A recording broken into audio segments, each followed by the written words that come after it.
Hello दोस्तों, आपका हमारे यूट्यूब चैनल चक दे इंडिया में स्वागत है। आज का हमारा टॉपिक अनक्षादन से है। चलिए वीडियो स्टार्ट करते हैं। अनक्षादन क्या होता है? भूपटल की भू आकृतियों में अक्षय तथा अपर्दन की प्रक्रियाओं के द्वारा लाए गए परिवर्तन को ही अनच्छादन कहते हैं। जो भूपटल की भू आकृति है उसमें अक्षय और अपर्दन की जो प्रक्रिया के द्वारा जो परिवर्तन होता है उसको क्या कहते हैं? अनच्छादन कहते हैं। अक्षय क्या होता है?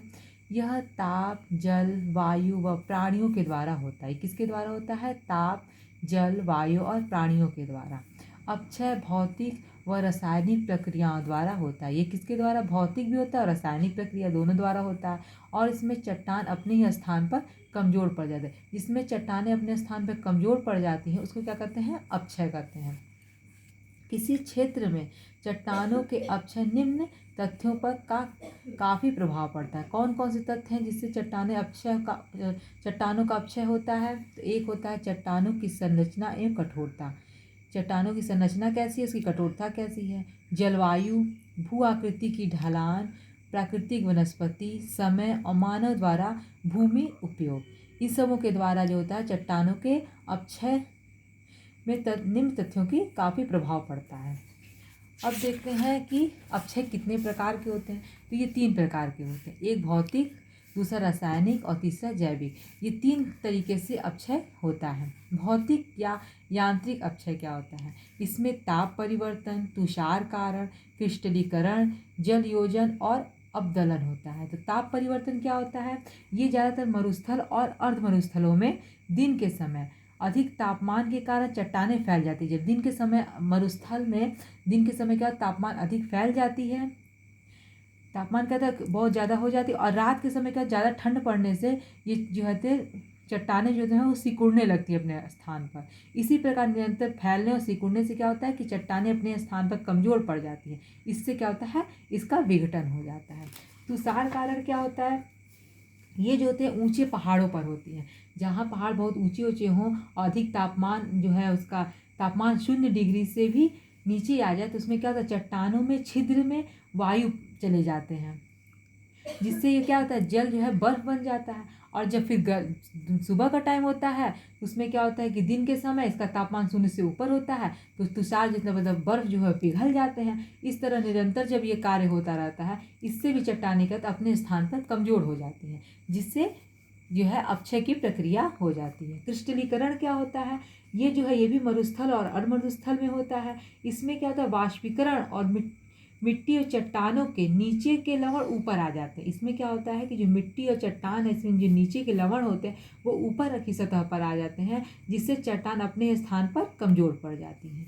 जल योजन क्या होता है? इसमें क्या होता है कि ये जल योजन प्रक्रिया में जल के कारण कुछ चट्टाने के कण फैलकर मोटे हो जाते हैं, जिससे धीरे धीरे चट्टान अपने स्थान पर कमज़ोर पड़ जाती हैं। अवदलन क्या होता है? इसमें जो होता है चट्टाने ताप और वायु के कारण प्याज के छिलके की तरह परत दर परत निकलती जाती हैं, जिससे क्या होता है? गुंबद का आकार ले लेती हैं और वह फिर अपने स्थान पर कमज़ोर पड़ जाती हैं। इस तरह से भौतिक और यांत्रिक अक्षय होता है। और रासायनिक अक्षय क्या होता है? तो रासायनिक अक्षय ऑक्सीकरण, कार्बोनीकरण, जल योजन और घोल के द्वारा होता है।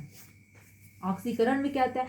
जब ऑक्सीजन गैस का सहयोग जल से होता है, जब ऑक्सीजन गैस का सहयोग जो होता है जल से होता है तो उसका संपर्क उनका संपर्क चट्टानों से होता है तो ऑक्सीकरण का क्या होता है? प्रभाव अधिक होता है, जिससे क्या होता है? लोहा जैसे है, लोहा में जो जंग लगना, ये सब किस किस कारण होता है? तो रासायनिक अक्षय द्वारा होता है। कार्बोनीकरण क्या होता है? जब कार्बन डाइऑक्साइड गैस का मिश्रण, जब कार्बन डाइऑक्साइड गैस जो होते हैं उसका मिश्रण जल से होता है तो कई प्रकार के क्या बनाते हैं? कार्बोनेट बन जाते हैं। ये कहाँ पर ज़्यादातर होता है? ये चूने पत्थर में होता है। जल योजन क्या होता है? कि जल योजन जब चट्टानों पर जल पड़ता है और जब क्या कहते हैं जल ये सोख लेते हैं, इससे क्या होता है? इसके आयतन, कणों के आयतन में वृद्धि होती है। इससे चट्टान भी अपने स्थान पर कमज़ोर पड़ जाते हैं। घोल, कुछ चट्टानों में पानी सरलता से घुल जाते हैं, जैसे कार्बोनेट विशेष रूप से जल में घुल जाता है। इसको जो होता है इससे भी चट्टान अपने जगह पर कमज़ोर पड़ जाती हैं और इससे जो है अक्षय की प्रक्रिया होती है।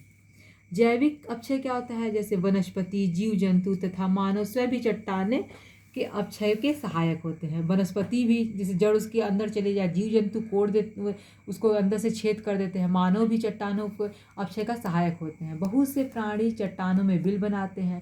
कीड़े मकोड़े चट्टानों को कमज़ोर करते हैं। वनस्पति के जड़ें चट्टानों की परत में घुसकर उनको कमज़ोर कर देती है, जिससे क्या होता है, अपक्षय की प्रक्रिया होती है।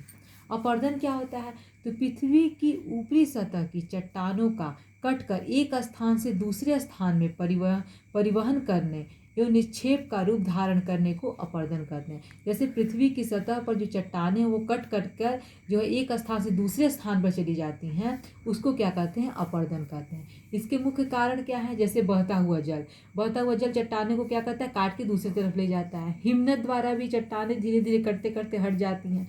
पवन जो है ये भी पवन के वेग से भी चट्टानों में अपरदन होता है। भूमिगत जल से होता है और सागरी लहरों से होता है।